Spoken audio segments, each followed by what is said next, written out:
আমার প্রিয় মা ও বোন, আমি কোরআন এবং হাদিসের আলোকে 11টি বিশেষ নাসিহা পেশ করতে চাই, যেগুলো আপনাদের জীবনকে আলোকিত করবে, দুনিয়াতে আপনাদেরকে মর্যাদার আসনে আসীন করবে, আর আখিরাতে আল্লাহ তাআলার কাছে আপনারা প্রিয় বান্দী হিসাবে উপস্থাপিত হবেন, আল্লাহর প্রিয় বান্দী হিসাবে উপস্থাপিত হয়ে জান্নাত লাভ করতে পারবেন। এরকম 11টি পরামর্শ বা নাসিহা আপনাদের প্রতি আমার।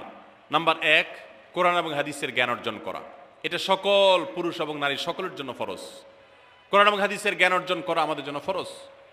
আমরা অনেকেই আছি যারা ইসলামের ফরজ বিধিবিধানগুলো জানি না। আমাদের যেগুলো অবশ্য কর্তব্য সেগুলো আমরা অনেকে জানি না, শুধু নামে মুসলমান।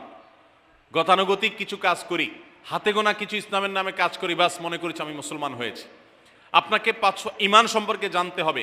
আপনার ঈমান কিভাবে আনতে হবে, কি কোন কোন বিষয়ের প্রতি বিশ্বাস থাকতে হবে, কি বিশ্বাস থাকতে হবে, আল্লাহ সম্পর্কে বিশ্বাস থাকতে হবে। ঈমান সম্পর্কে অনেক ভুল ধারণা আমাদের আছে। আমরা আল্লাহ সম্পর্কে বিস্তারিত জানি না, আখিরাত সম্পর্কে জানি না, নবী রাসূল সম্পর্কে জানি না। এগুলো সম্পর্কে সঠিক জ্ঞান অর্জন করতে হবে।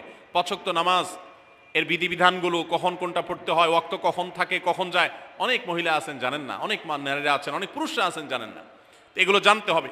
ইসলামকে জানাটা অনেক গুরুত্বপূর্ণ। আর জানার জন্য কোরআনে কারীম বুঝে পড়বেন, হাদিস বুঝে পড়বেন, মাসলা মাসাইলের বই পুস্তক বুঝে পড়বেন ওলামাদের তত্ত্বাবধানে থেকে, এবং কোরআন এবং হাদিস শেখার যত ভালো আয়োজন উদ্যোগ আছে সেগুলোতে শামিল হবেন, জ্ঞান অর্জন করবেন। এটা ইসলামের গুরুত্বপূর্ণ একটা ব্যাপার। জ্ঞান অর্জন যদি না করেন তাহলে আপনি ইসলামের কোনো কাজ করতে পারবেন। ইসলামের সব কিছুর আগে হলো জ্ঞান অর্জন করা। সব কিছুর আগে ইসলাম সম্পর্কে ইলম অর্জন করতে হবে, কোরআন হাদিসের নলেজ অর্জন করতে হবে। নাম্বার 2, 5 ওয়াক্ত নামাজ। নবী সাল্লাল্লাহু আলাইহি সাল্লাম জান্নাতে, মেয়েদের জান্নাতে যাওয়ার শর্টকাট যে সিলেবাস দিয়েছেন, শর্টকাট যে ওয়ে বলেছেন, 4টা শর্ত দিয়েছেন। এর মধ্যে থেকে একটা হলো 5 ওয়াক্ত নামাজ ঠিকঠাক মতো যদি আদায় করেন। অনেক মহিলারা আছেন জোহরের নামাজ আসরের সময় গিয়ে আদায় করেন, আসরের কাছাকাছি আদায় করেন, কারণ গৃহস্থলী কাজে ব্যস্ত থাকেন, রান্নাবাড়ার কাজে ব্যস্ত থাকেন, গা গোসল নিয়ে ব্যস্ত থাকেন। করছি করে এই রান্নাবাড়া করা, সবাইকে খাবার দাবার দেওয়া, ছেলে মেয়েকে খাবার দাবার দেওয়া, ঘর ইত্যাদি মোছা ধোয়া, এগুলো করতে করতে, নিজের গোসল টোসল করতে করতে 3টা 3:30 বেজে যায়। অনেক সময় আসরের ওয়াক্তের কাছাকাছি গিয়ে তারপর জোহরের নামাজ আদায় করেন।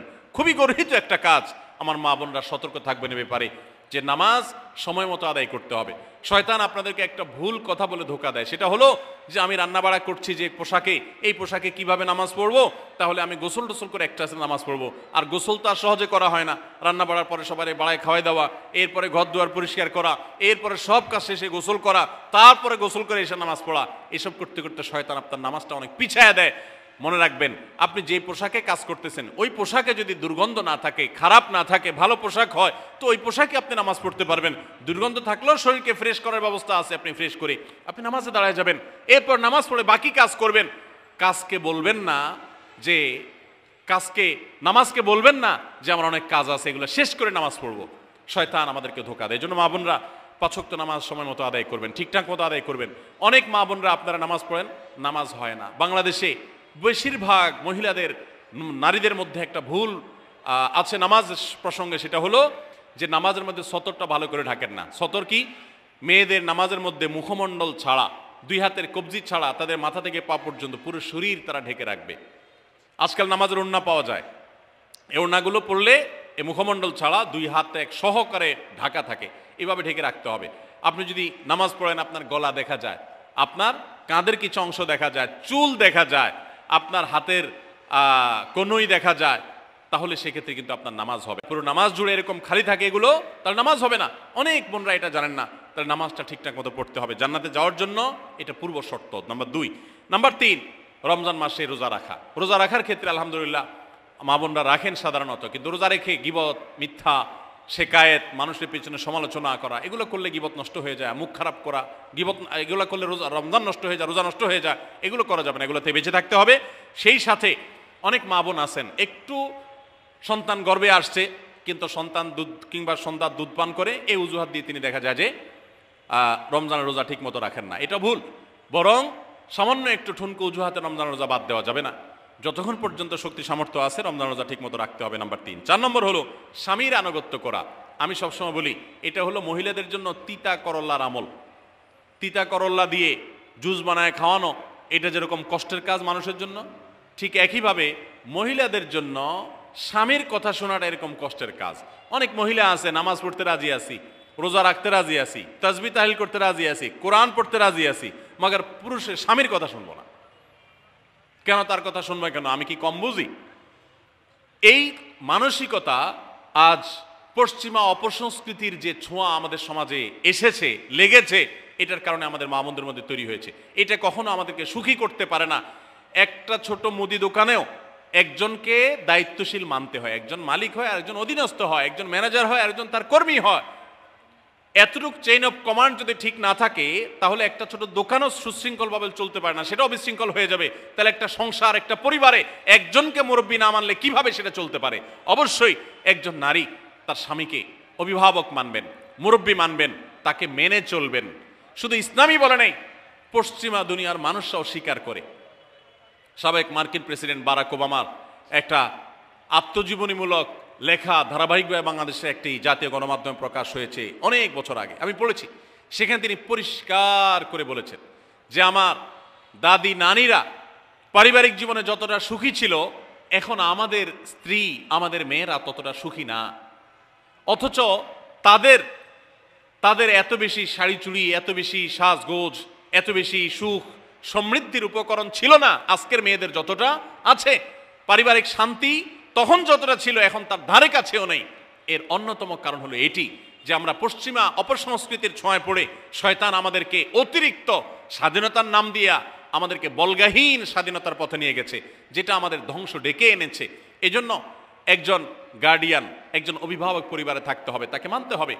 আপনি নারী হিসাবে আপনার স্বামীটাকে যদি মনে হয় একটু বোকা কিসিমের, সে বুঝে না, আপনি অবশ্যই ডেফিনেটলি আপনি তাকে বোঝাবেন, আপনি তাকে আপনার মতামত বলবেন, তারও কর্তব্য আপনার মতামত গ্রহণ করা। কিন্তু এর মানে এই না যে আপনি তাকে ডিনাই করবেন, পাত্তা দিবেন না, অবজ্ঞা করবেন, তার কাছে জিজ্ঞেস করা ছাড়া যেদিক সেদিক যাবেন, যা খুশি তা করবেন, এটা উচিত না।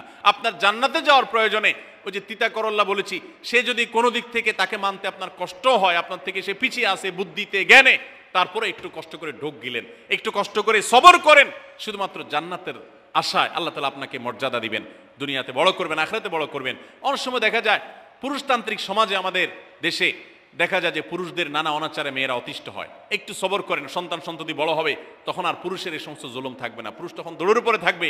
এই বাস্তবতা আমরা প্রত্যেকটা মানুষ উপলব্ধি করার কথা। অতএব মেয়েদের, মুসলিম নারীদের অত্যন্ত গুরুত্বপূর্ণ আরেকটি বিষয় হলো 4 নম্বর যেটি বললাম, স্বামীর আনুগত্য করা। যতটুকু সম্ভব তার সর্বোচ্চ আনুগত্য করার চেষ্টা করতে হবে, যতক্ষণ তিনি কোরআন হাদিসের কথা বলেন। স্বামী যদি কোনো অন্যায় কথা করতে বলেন, তাহলে তখন আর তার কোনো কথা শোনা যাবে না। নাম্বার 5, একজন মুসলিম নারীর জন্য তার ইজ্জতের হেফাজত অত্যন্ত গুরুত্বপূর্ণ ব্যাপার। এমন একটা সমাজে আমরা বসবাস করতেছি, পাঠ্য বইয়ে শিক্ষার নামে আমাদের সন্তানদের চরিত্র নষ্ট করে দেওয়া হচ্ছে, বিবাহ বহির্ভূত সম্পর্ক করতে তাদেরকে উস্কানি দেওয়া হচ্ছে, শিক্ষার নামে কুশিক্ষা দেওয়া হচ্ছে, যার কারণে আমার সন্তান নষ্ট হয়ে যাচ্ছে। এই জন্য আমি বলি, এমন যুবক, এমন যুবতী আজকাল সোনার হরিণ হয়ে গেছে। হাজারে 2-4-10 জন যুবক পাওয়া যাবে কিনা সন্দেহ, যেই যুবক বুকে হাত রেখে বুক টান টান করে আল্লাহর শুকরিয়া আদায় করে বলতে পারবে তার যৌবনে কোনো হারাম স্পর্শ সে করে নাই, কোনো হারামের কাছে সে যায় নাই, তার চরিত্রকে সে হেফাজত করেছে, কোনো গুনাহে সে লিপ্ত হয় নাই, এরকম কথা বলার মতো যুবক খুব বেশি নাই আমাদের সমাজে। ধ্বংস করে ফেলা হয়েছে বিনোদনের নামে, শিক্ষার নামে, নানা নামে। এগুলো আমাদের দেশের সংস্কৃতি ছিল না। এদেশের মুসলমান তো বটে, এদেশের হিন্দুরাও পারিবারিক এই বন্ধনের মধ্যে থেকে তারা তাদের চরিত্রকে হেফাজত করে, বৈবাহিক সম্পর্ক ছাড়া কোনো প্রকার সম্পর্কের মাধ্যমে তাদের যৌন আকাঙ্ক্ষাকে মেটায় না। এটা এদেশের মাটির, এদেশের কালচার, এদেশের মানুষের কালচার, এদেশের সকল ধরনের মানুষের কালচার, কিন্তু এদেশের সেই সংস্কৃতিকে ধ্বংস করে দেওয়া হচ্ছে ছোট ছোট বাচ্চাদের বইয়ে এই বিবাহ বহির্ভূত সম্পর্কের কথা বলে। এই জন্য সচ্চরিত্র এখন সোনার হরিণ হয়ে গেছে। নবী সাল্লাল্লাহু আলাইহি সাল্লাম বলেছেন, মাইয়াদমান লি মা বাইনা লিহিয়াইহি ওয়া মা বাইনা রিজলাইহি আদমান লাহুল জান্নাহ। যে ব্যক্তি তার 2 চোয়ালের মাঝখানের অঙ্গ অর্থাৎ মুখ, আর যে ব্যক্তি তার 2 রানের মধ্যবর্তী অঙ্গ, তার লজ্জাস্থানকে হেফাজত করবে, অন্যায় খাতে ব্যবহার করবে না, এটার সংরক্ষণের দায়িত্ব এবং গ্যারান্টি যে ব্যক্তি নিজের ব্যাপারে নিজে নিবে, নবী সাল্লাল্লাহু আলাইহি সাল্লাম বলেছেন, আমি তার জন্য জান্নাতের দায়িত্ব নিয়ে নিলাম। যে এটা 2টার দায়িত্ব নিতে পারবে, আমি তার জান্নাতের দায়িত্ব নিলাম। এবং নবী সাল্লাল্লাহু আলাইহি সাল্লাম আরো বলেছেন, আকসারু মা ইউদখিলুন নাস আন-নার, মানুষকে সবচেয়ে বেশি জাহান্নামে নিয়ে যায় কোন জিনিসে?